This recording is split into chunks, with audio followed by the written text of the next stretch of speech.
Hello, ladies and gentlemen, Big Daddy Top Hat here. For some time now on this channel, there has been a popular demand in the comment section for me to look at and cover the history of Power Stone on here. I regularly see this request most Fighting Game Thursdays, so I thought, why not just simply give the people what they want?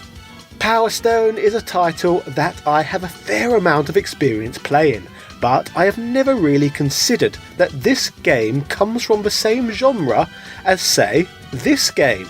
So, keeping all of this in mind, why do people look at this title as a fighting game if it plays absolutely nothing like many of its so-called contemporaries? Well, let's explore this as part of our deep dive today. This, ladies and gentlemen, is the mad story of Power Stone, and whether or not it can be considered a fighting game. Yeah! It is late 1999. It is an interesting time period in gaming, and an interesting time to be a console gamer. Many peasants continued to play exclusively on the extremely dated Sony PlayStation. That was 5 years old by this point. Whilst there were other gamers who had backed the wrong horse and were stuck with a limited selection of expensive foggy games on their Nintendo 64s. During this time frame, there were those who were more sophisticated amongst humanity though. Those were the people who owned Sega Dreamcasts, the most powerful console in the world that was leaps and bounds ahead of its competition. Personally, I, on the other hand, never needed to choose a side, as I simply made my mother buy all 3 consoles for me to play with. Whilst I was fortunate, there were those who could only have one system through this time period, and in my opinion, the Sega Dreamcast was certainly by far the best option of the bunch near the turn of the millennium. The Dreamcast would feature a plethora of great games, many of which were like nothing that gamers had ever experienced prior. And a perfect example of one of these titles is of course the subject of today's video, Power Stone. The Sega Dreamcast was a console that could truly bring the arcade experience home, and in many cases it would do this literally, as in many games' cases prior to their Dreamcast home console releases, they would start life out as arcade titles that ran on Sega Naomi hardware. An arcade board that shared a lot of architectural similarities with the famous home console. Power Stone is a perfect example of one of these titles, arriving initially in Japanese arcades in February of 1999. So with this said, without further ado, let's check out this Japanese arcade game's introductory scene.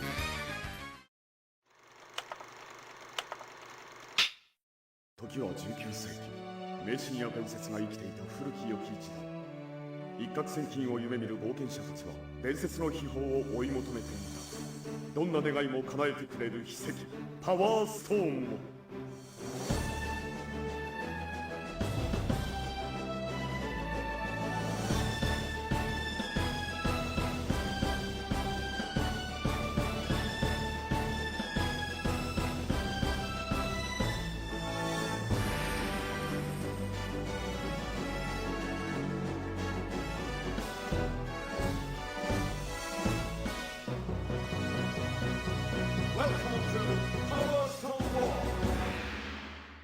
To be fair, the intro reveals little about the game, outside of a brief synopsis of the story and a look at some of the colourful lineup of characters the game contains. Past this point, a preview of the gameplay can be seen for those who are yet to insert a coin. So, let's discuss what this is all bloody about. The story of this very novel game is set back in the 19th century. The game features a set of strong believers in legends, myths and superstitions, which powers their pursuit to seek fame, fortune and glory. In this game's world, one legend is sought after by many. A treasure is said to exist that can make any dream come true. This coveted prize in this world is known as the Power Stone. The Power Stone is an object that believers from all over the planet are in search of, which, in this game's case, results in a bunch of fights and punch-ups between individuals in their personal pursuit of this holy grail. Like a traditional fighting game, Power Stone sees players reach a player select screen, where they can choose to play as one of 10 different heroes in their quest for the stone, all of whom we shall discuss in more detail later in this video. To give you a very basic overview of what players do in this game, after selecting a character, players go on to battle against the rest of this game's cast. Like many games from the traditional fighting game genre, this takes place one-on-one in various different locations around the world. The huge change though from fighting games as we know them is that fights in Power Stone take place in 3-dimensional environments. Characters can use both flurries of punches and kicks along with a range of special attacks, but further from this they can also pick up and use objects as weapons such as tables, chairs, rocks and bombs. Throughout these fights, Power Stones appear. These resemble gems and come in a range of different colours. If players are quick and savvy enough to collect 3 of these bad boys, they have the ability to transform into more powerful versions of themselves. Think of this as the same as Sonic's ability to turn into Super Sonic when he is in possession of all of the Chaos Emeralds. In this ascended state, the characters are able to use 2 different super special attacks, which usually consist of a long range powerful attack and a grab close range strong manoeuvre. These enhanced abilities only last until players' power bars are completely drained. The super special attacks in this form completely drain the power bar, while smaller special moves only remove a portion of the bar. Like in a traditional fighting game, a winner is decided when one of the 2 fighters' life bars is completely depleted. So far, as you can see, the game certainly has a lot of similarities with franchises such as Street Fighter and Darkstalkers, which is not that surprising considering that this is yet another franchise from Capcom. But what was the inspiration for this title which made it so similar to fighting games, yet at the same time so different? Let's look into this. Apart from the extremely unique gameplay that Power Stone offered, another striking feature of the title was the game's imaginative environment itself. The 19th century setting is a universe laced with pirate ships, temples and taverns, giving off a very steampunk vibe. The game's setting is accompanied by a lineup of characters, the likes of which are very different to fighters found in other Capcom games. So, let's hear from the game's head designer, Hideki Itsuno, to hear what he has to say about the whole thing. He states that, "I was going to go with a modern day setting to appeal to as many players as possible, but modern day technology lacks a certain flair. There's just no romance to it. So I went with the 19th century, before such technology became ubiquitous." In terms of the game's story, he credits the inspiration of Indiana Jones and Jackie Chan movies he had watched in his younger days, which pretty much marries up fighting and exploring very well, much like the plot of this game. To quote the man himself, he states, "It seemed to me to be the kind of positive setting anyone could feel excited about." Even more novel than the story itself was of course the game's fresh take on gameplay. The fighting in this game that takes place is all from an isometric perspective with moving cameras. This all came to be due to the following factors. Itsuno states that the game started as a Street Fighter style side view fighting game where you would push the stick twice in a direction to move into or out of the screen. The game's producer, Tezuka, would add to this, stating, "It was only halfway through development that it changed to an overhead view. I remember how great it felt once we got the game to a place where it seemed completely different from Street Fighter." In regards to this game's fighting game roots, we have already mentioned that it was published by Capcom. But what I have yet to mention is that prior to this, Itsuno had already worked on Star Gladiator, Rival Schools and Street Fighter Alpha, 3 very important fighting games released by Capcom. Using his knowledge gained from all of this, Itsuno wanted to innovate and create something new and fresh for gamers that differed greatly from everything that had come before it. He mentioned that working on 3D fighting games taught me how to retain the satisfying gameplay of a 2D fighter while providing the freedom of moving in a 3D space. One of my aims with Power Stone was to bring my experience to something that would be well received by players other than just hardcore fighting fans.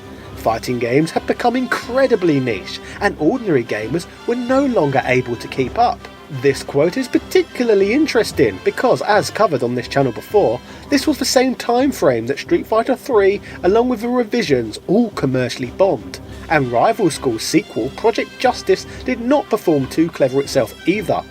Due to this line of thinking, I would say amongst the mainstream, Power Stone is a game most people would remember more fondly from this era than the other games just mentioned, even though Street Fighter 3 would gain a little more popularity at a later date. Also, in relation to some of my older uploads, we know that fighting games would eventually make a comeback in the late noughties, which was partially down to the simplified controls that Street Fighter 4, Marvel vs Capcom 3 and Tatsunoko vs Capcom would feature over the older games that had contributed to turning the casual market off of the genre prior. Itsuno in his game Power Stone was also one of the pioneers in this modern way of thinking, designing a game where players could get by playing this game just knowing 3 moves, a punch, a kick and a jump. Anyone could do big damage too simply by obtaining the weapons scattered throughout stages, which could be used in a variety of ways, including being thrown. Many elements like these placed in the game by Itsuno were also adopted in the creation of Super Smash Bros., another game that's worth covering in the future to discuss whether or not that it should really be considered a fighting game. Speaking of the weaponry that is scattered throughout Power Stone stages, Itsuno states we made the weapons powerful to encourage players to use them a lot. We didn't want to just add something in on top of the fighting gameplay so much as make items part of the fighting strategy itself. The weapon-wielding WAP scallions in this game would include a very British main protagonist named Edward Falcon. Like myself, Edward is a fellow Londoner and uses a boxing fighting style. Fisticuffs, yeah. We then have Wang Tang, an aspiring chef and martial artist, who, being from Japan, can perform Kamehamehas, spirit bombs, and even turn bloody Super Saiyan. We also have Ryoma, a master swordsman, Ayami, a travelling entertainer who can dance, Rouge, a fortune teller from Iraq who has a gypsy dance fighting style, Gunrock, who resembles the Thing from the Fantastic Four, Galuda, a towering Native American, Kraken, a bloody pirate with a buccaneer fighting style, Jack, a mysterious Englishman covered in bandages, and Valgus, a 7'10" monster with a wrestling fighting style. Speaking of Valgus, he features as the final boss of Power Stone, and can be so difficult to defeat at times, he has caused me to rage quit this game at points in the past. Surprisingly, Power Stone, along with its colourful cast of characters, was not originally bound to debut on the Sega Dreamcast, but a different console completely. Prior to the Dreamcast release, another ridiculously powerful console was on its way to the market. This was of course the 3DO M2, the cancelled super powerful system which was set to be as powerful as the Sega Dreamcast before the Sega Dreamcast even came to exist. If you would like to learn more about this device, I uploaded a video covering it a few years ago if you'd like to learn even more. But when Capcom sensed the M2's impending doom, development was switched to the Naomi and Dreamcast instead. Itsuno mentions in regards to all of this, whether it be making a game for the M2 or Dreamcast, creating a new kind of fighting game on brand new hardware made every day exciting. Fans clearly fondly remember this game. Otherwise, I would not have gotten so many requests to cover this game's story. But what about at the time? What did critics and journalists think of this game back in 1999? Let's find out. GameSpot would give the game a mixed response, stating, Capcom's got more than a decade invested in the fighting game business. Most of Capcom's fighters have followed in the footsteps of the Street Fighter games, keeping the same basic 2D gameplay. While the company has ventured into 3D in the past, nothing it's done has ever been remotely like Power Stone. Power Stone is a very fun and unconventional fighter. It's easy enough for even non-fighting game fans to pick up the basics extremely quickly. However, the excitement is short-lived. Expect to enjoy it immensely for the first week or two, but don't expect to find very much long-term fun. Looking back at this review, I think we all have to agree that GameSpot were completely wrong with this summary, considering that 21 years later, fans still rave about how fun this game is to play. So, if that is not long-term enjoyment with a title, I don't know what would be. I guess bad takes is certainly nothing new when it comes to games journalism. To their credit, IGN were a lot better when it came to their assessment of the game, stating, With Power Stone, Capcom not only leapfrogged its own crop of 2D fighters into the 3D realm, it has forged a new kind of fighting game with an acute sense of gameplay, graphic prowess and interactive creativity that is yet to be matched. Power Stone brings gamers into 3D environments with interactive objects as potential weapons and provides complete 3D character movement, real weapons and 4 collectible stones so eager fighting fans can battle it out for the winner's crown. This game has been well tested, it's professionally refined in most every way, and you can see that in the little details. The levels with animated backgrounds and interactive areas are especially noticeable. For any true fighting fan, Power Stone is a must-have Dreamcast game. Go get it! So despite the fact that the game looked and played like no other fighting game that came before it, I find it quite surprising at the time that game journalists and publications treated it as such. It seems like a different genre of game altogether to me. Although I guess when considering that Super Mario Bros. Was considered a platformer, then jumped to 3D with Mario 64, resulting in the game being known as a 3D platformer, then it is not that shocking really that journalists label Power Stone as a 3D fighting game. After all, it's nothing like what really came before it. It could not simply be thrown in with a bunch of other games anyway. Whilst the game can be considered a type of fighting game, really it is part of a whole genre of games that this title would help spawn. Power Stone is one of the earliest examples of 3D arena fighting games.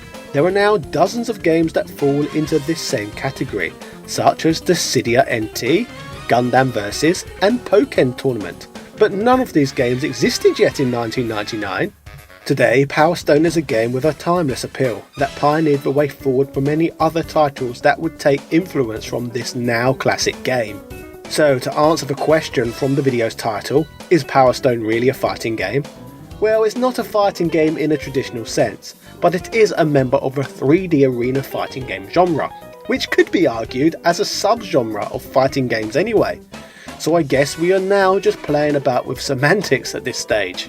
Either way, there is no denying how important this title is, so I really hope that you enjoyed learning more about Power Stone today and picked up something new about this game. Anyway, if you enjoyed this video, I'm currently uploading 3 videos on gaming history to my channel each week.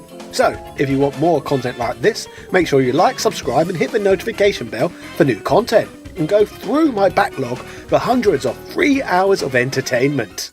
Finally, my channel is partially funded by the generous donations I receive via Patreon. Patrons can earn a credit and a shout out at the end of these videos. These people make working full time on YouTube just that little bit less scary, so I'd like to thank you all very much for that. Huge shout outs go out to Carl Johnson, Sebastian Velez, Sponge Matt BYT, House of a Ted, Synth Spaces, Andrew Bazanski, Wasabi Kwang DX, Michael Baker, Tom Elliott, Computer Man, Antonio Rodriguez, Craig Jenkins, Daniel Daly, RetroVersion.com, Dan Barlow Jr., Joel, and all of my other patrons. Yeah!